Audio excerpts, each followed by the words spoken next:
সঞ্জয় দুপুরে খেতে বসে গেছে, ভাত দিয়েছি, ভাতটাও গরম। আর আর আজকে রান্না করেছি মাংস। মাংস রান্না করলে আর অন্য কিছু খায় না, আর যা রান্না করেছি আর নেবে না, তো মাংস দিয়েই খাবে। তোর ভাত আর মাংস নিয়ে নিয়েছে ঢেলে। এবার খুব গরম, আমি মাখবো কি করে বলুন? তুই মাখ আস্তে আস্তে, খুব গরম। ও মাখবে না, আমাকেই মাখতে বলছে। এত গরম কি মাখা যায়?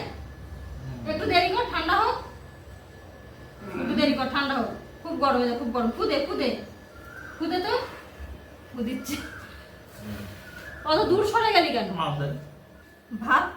ভাতটাও গরম, তরকারিটাও খুব গরম, কিন্তু ও তো শুনবে না, সে গরম গরমই খাবে। ওই জন্য আমার গরম গরমই মাখতে হচ্ছে। একটু ঠান্ডা করে দেবো, সেও শুনছে না। দাঁড়া দাঁড়া, আমি মেখে নিই। আমি একদিক দিয়ে মাখছি আর ও একদিক দিয়ে খাচ্ছে। দেখ কি গরম, একটু ঠান্ডা হোক, একটু ঠান্ডা হোক, ধরা যাচ্ছে না।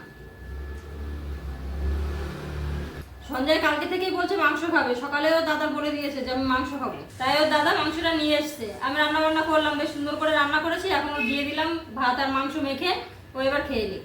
রবিবার দিন সঞ্জয় মাংস ভাত না হলে রবিবারটা ঠিক ওর জমে না, রবিবার হলেই ও বলে মাংস নিয়ে আসতে।